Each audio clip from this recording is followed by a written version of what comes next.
What is consciousness म्हणजे चेतना काय आहे आणि याची उत्पत्ती कुठून होते? हे प्रश्न या जगाच्या त्या कॉम्प्लेक्स, मिस्टेरियस आणि अनसॉल्व्ड पझल्स मधून एक आहे, ज्याच्या बारेमध्ये मनुष्य हजारो वर्षापासून माहिती करून घेण्याचा प्रयत्न करत आहे. विज्ञान म्हणतो की आपल्या मेंदूमध्ये 1000 बिलियन्स न्यूरॉन्स असतात आणि हे न्यूरॉन्स आपल्या मेंदूमध्ये असंख्य सिनॅप्टिक कनेक्शन बनवतात आणि याच असंख्य सिनॅप्टिक कनेक्शनच्या एका रिदम मध्ये फायर झाल्यामुळे आपल्या मेंदूमध्ये कॉन्शियसनेसचा उदय होतो. म्हणजेच विज्ञानचे हे म्हणणं आहे की आपला मेंदूच आपली चेतना म्हणजेच कॉन्शियसनेसला क्रिएट करतो. पण फिलॉसॉफर जसे की डेव्हिड चामर यांनी सायंटिस्टला हे विचारलं की कसं मेंदूमध्ये होणारा फिजिकल प्रोसेस एका मनुष्याच्या सब्जेक्टिव्ह एक्सपिरियन्सला जन्म देतो. तर डेव्हिडच्या या प्रश्नाचे सायंटिस्ट यांच्याकडे काहीच उत्तर नाही आहे. म्हणजे म्हणायचा अर्थ हे आहे की सायंटिस्ट उपकरणाच्या मदतीने हे तर माहिती करू शकतात की आपण कशा पद्धतीने बघतो, म्हणजे बघायची प्रोसिजर काय आहे, पण त्या बघायच्या प्रक्रियेपासून एका मनुष्याला जे एक्सपिरियन्स होतात जसे की ब्ल्यूची ब्ल्यूनेस, व्हाईटची व्हाईटनेस आणि नेचरची फ्रेशनेस, याला विज्ञानाद्वारा एक्सप्लेन केलं जाऊ शकत नाही. त्याच्यामुळे वैज्ञानिकांना चेतना म्हणजे नक्की काय आहे हे एक रहस्यच बनलेले आहे. पण क्युरियस लोक म्हणजे जिज्ञासू लोक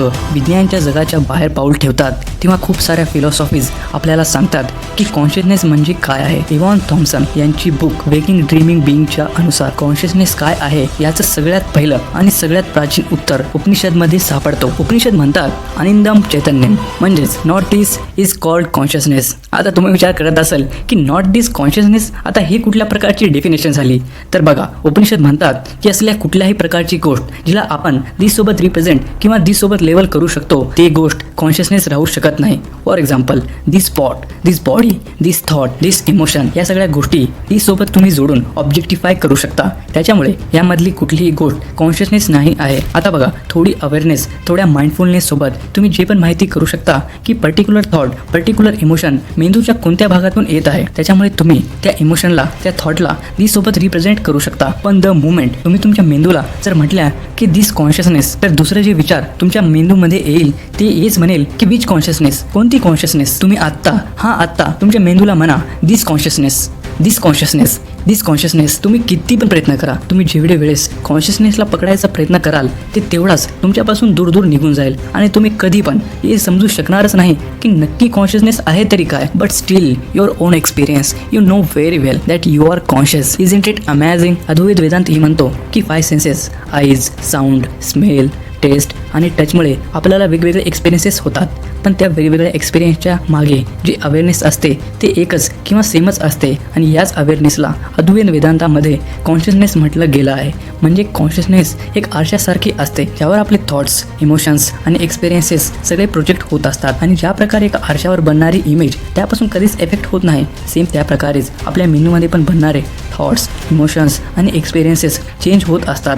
पण त्याच्या मागची अवेअरनेस जी कॉन्शियसनेस आहे ते कधीच चेंज होत नाही, कारण अद्वैत वेदांत हे म्हणतो की संपूर्ण जग त्या कॉन्शियस रूपी मात्र रिफ्लेक्शन आहे. म्हणजे फक्त आणि फक्त कॉन्शियसनेसच सत्य आहे, बाकी सगळ्या गोष्टी इल्युजन्स म्हणजेच माया आहेत. आता विज्ञान, माया किंवा युनिव्हर्सल कॉन्शियसनेस या सगळ्या गोष्टीला मी पण मानत नाही, पण तरी पण क्वांटम फिजिक्सचे फाउंडिंग फादर जसे की नील्स बोर आणि दुसरे फिजिसिस्ट अद्वैत वेदांच्या या फिलॉसॉफीपासून खूपच जास्त प्रभावित होते, कारण त्यावेळेसचे क्वांटम फिजिक्समध्ये केलेले एक्सपेरिमेंट त्या दिशेने इशारा करत होते की कॉन्शियसनेसच फिजिकल रियालिटीला क्रिएट करते. आता ते एक्सपेरिमेंट काय आहेत हे माहिती करून घेण्याच्या आधी आपण हे समजू की क्वांटम फिजिक्स म्हणजे नक्की काय आहे. आता बघा, फिजिकल रियालिटी म्हणजे तुम्ही, मी, आपली पृथ्वी आणि पृथ्वीमध्ये असलेल्या सजीव आणि निर्जीव गोष्टी आणि दूर आकाशामध्ये असणारे ते असंख्य तारे आणि प्लॅनेट्स हे सगळे ॲटमने बनलेले असतात आणि ॲटम सब ॲटॉमिकली पार्टिकल्स म्हणजेच इलेक्ट्रॉन, प्रोटॉन आणि न्यूट्रॉननी बनलेले असतात. आणि जेव्हा मॅटर्स म्हणजेच फिजिकल रियालिटीमध्ये याच पार्टिकल इलेक्ट्रॉनला मायक्रोस्कोपिक लेवलवरती स्टडी केलं जातं, तेव्हा हेच इलेक्ट्रॉन एका पार्टिकलवानी नाही तर एका प्रोबॅबिलिटी वेव्हवानीच म्हणजेच एका तरंगवानी बिहेव करतात. म्हणजे तुम्ही आता ज्या फोन या व्हिडिओला बघत आहात, ज्याला तुम्ही तुमच्या हातामध्ये फील करत आहात, ते फोन तर एका मायक्रोस्कोपिक लेवलला म्हणजे अतिसूक्ष्म लेवलला तर एक फक्त वेव्हच आहे. तर आता हे प्रश्न येतो की जेव्हा इलेक्ट्रॉन मायक्रोस्कोपिक लेवलला एका वेव्हवानी ऍक्ट करतो तर हे वेव्स फिजिकल रियालिटीला कसं निर्माण करतात? इलेक्ट्रॉनच्या या वेव्सला पार्टिकल्समध्ये बदलण्याच्या या प्रोसेसला क्वांटम फिजिक्समध्ये वेव्स फंक्शन कोलॅप्स म्हटलं जातं. आता इलेक्ट्रॉनच्या या बिहेवियरला समजण्यासाठी वैज्ञानिकांनी खूप साऱ्या थ्योरीज डिस्कवर केल्या आहेत, जसे की Copenhagen multiplication theory, multiworld theory, decoherence theory आणि ज्याला वेव्स फंक्शन थ्योरी पण म्हटलं जातं. डबल स्लिट एक्सपेरिमेंट मध्ये मॅटर्सचे पार्टिकल्स म्हणजेच कण जसे की इलेक्ट्रॉनला समज समजण्यासाठी एका प्लेटवरती 2 स्लिट बनवण्यात आले. प्लेटच्या एका दिशेने इलेक्ट्रॉन शॉर्ट करण्यासाठी इलेक्ट्रॉन बीमला आणि दुसऱ्या दिशेने इलेक्ट्रॉनला डिटेक्ट करण्यासाठी एका स्क्रीनला लावण्यात आलं. आता डबल स्लिट एक्सपेरिमेंटला सुरू करण्याच्या आधी वैज्ञानिक असा विचार करत होते की इलेक्ट्रॉन एक पार्टिकल आहे, एक कण आहे. त्याच्यामुळे या एक्सपेरिमेंटमध्ये इलेक्ट्रॉन पार्टिकल वानीच बिहेव करणार. म्हणजेच वैज्ञानिक असा विचार करत होते की जेव्हा इलेक्ट्रॉनला इलेक्ट्रॉनिक बीम मधून शूट केलं जाईल तेव्हा ॲज युज्युअल इलेक्ट्रॉन आपल्या पार्टिकल स्वभावामुळे डबल स्लिट मधून जाऊन स्क्रीनवरती 2 लाईन निर्माण करणार. पण एक्सपेरिमेंटचा जेव्हा ॲक्च्युअल रिझल्ट आला तेव्हा त्याच्यानंतर वैज्ञानिक एवढे शॉक झाले की ते आपल्याच या एक्सपेरिमेंटवरती डाऊट करू लागले. त्यांना असं वाटू लागलं की याच्यामध्ये काहीतरी मिस्टेक झालेली आहे असं त्यांना वाटू लागलं. कारण बीम मधून फायर झाल्याच्या नंतर इलेक्ट्रॉन पार्टिकल वाणी नाही तर एका वेव्ह वाणी स्क्रीनवरती पॅटर्न बनवत होते. तर आता वैज्ञानिकांनी जसा विचार केला होता त्याचा उलटा इलेक्ट्रॉन बिहेव करत होते. त्याच्यामुळे वैज्ञानिकांसाठी ही माहिती थोडीशी शॉकिंग होती पण एक खरी होती. पण खरं शॉक तर त्यांना तेव्हा लागलं जेव्हा वैज्ञानिक इलेक्ट्रॉनच्या बिहेवियरला अजून चांगल्या पद्धतीने समजून घेण्यासाठी एक मेजरमेंट डिव्हाइसला तिथे मेजर करण्यासाठी ठेवलं. कारण मेजरमेंट डिव्हाइस लावल्याच्या नंतर जेव्हा इलेक्ट्रॉनला इलेक्ट्रॉनिक बीमने शूट केलं गेलं तेव्हा इलेक्ट्रॉन वेव्ह वाणी नाही तर एका पार्टिकल वाणी बिहेव करत होते. म्हणजे वैज्ञानिकांना डबल स्लिट एक्सपेरिमेंटमुळे एक गोष्ट कळू लागली की जेव्हा इलेक्ट्रॉनला मेजर किंवा ऑब्झर्व केलं जातं तेव्हा इलेक्ट्रॉन पार्टिकल्स वाणी बिहेव करतात आणि जेव्हा इलेक्ट्रॉनला मेजर केलं जात नाही तेव्हा ते इलेक्ट्रॉन्स वेव्हज वाणी म्हणजेच तरंगवाणी बिहेव करतात. पण या एक्सपेरिमेंटची एक गोष्ट जी वैज्ञानिकांची सगळ्यात मोठी प्रॉब्लेम बनलेली होती आणि आज पण आहे ती हे आहे की इलेक्ट्रॉनची वेव्ह पासून ते पार्टिकल्स बनण्याची जी प्रक्रिया आहे ते मेजरमेंट डिव्हाइस लावल्याच्या नंतर जेव्हा डिव्हाइस इलेक्ट्रॉनच्या नेचरला ऑब्झर्व किंवा रेकॉर्ड करतो तेव्हा होते की मेजरमेंट डिव्हाइस पासून प्राप्त झालेल्या रिझल्टला जेव्हा वैज्ञानिक कॉन्शियस किंवा कॉन्शियस माइंड द्वारा जेव्हा इंटरप्रेट केलं जातं तेव्हा होते. आजपासून क्वांटम फिजिक्सला डिस्कवर होऊन 100 वर्षापेक्षा पण जास्त वेळ झाला आहे. पण आज पण मेजरमेंट प्रॉब्लेम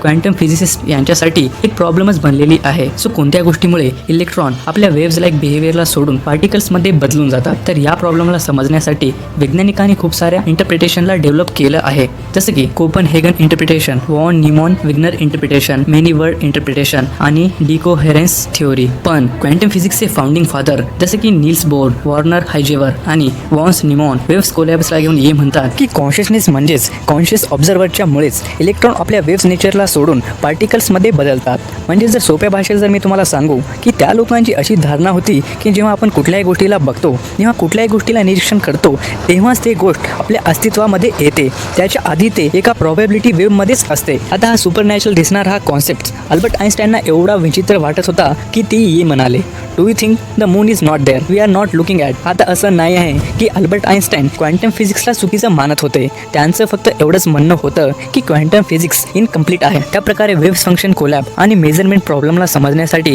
वैज्ञानिकांद्वारा डिकोहेरेन्स थ्योरीला प्रस्थापित करण्यात आलं. आणि डिकोहेरेन्स थ्योरीला मानणाऱ्या लोकांचं हे म्हणणं आहे डिकोहेरेन्स थ्योरीने वेव्ह फंक्शन कोलॅब आणि क्वांटम फिजिक्सची मिस्ट्रीची प्रॉब्लेम म्हणजेच मेजरमेंट प्रॉब्लेमला सॉल्व्ह केलं आहे. पण 2016 मध्ये आर्ट युनिव्हर्सिटीमध्ये 1200 फिजिसिस्ट यांच्यामध्ये झालेल्या एका सर्वेमध्ये जेव्हा त्यांना विचारलं गेलं की how do you understand the measurable problem तर फक्त 29% फिजिसिस्ट हे मानत होते की डिकोहेरेन्स थ्योरीने मेजरेबल प्रॉब्लेमला सॉल्व्ह केला आहे. पण 32% फिजिसिस्ट हे मानत होते की we don't know. So conclusion हे आहे की मेजरमेंट प्रॉब्लेम कॉन्शियसनेस काय आहे आणि काय कॉन्शियसनेसमुळे इलेक्ट्रॉन आपल्या वेव्ह नेचरला सोडून पार्टिकल्समध्ये बदलून जातात. हे प्रॉब्लेम आज पण दुनियाभराच्या वैज्ञानिकांसाठी आणि फिजिसिस्ट यांच्यासाठी एक मिस्ट्रीज बनलेले आहे आणि विज्ञानकडे या प्रॉब्लेमचा 100% बरोबर उत्तर नाही आहे. आता जर तुम्ही असं विचार करत असाल की मी चॅट जीपीटीला एक बार विचारून घेईल तर तुम्हाला मी सांगू इच्छितो की चॅट जीपीटी पण तुम्हाला नोच असंच उत्तर देणार. क्वांटम मेकॅनिक्स एवढी कॉम्प्लेक्स एवढी रहस्यमय आहे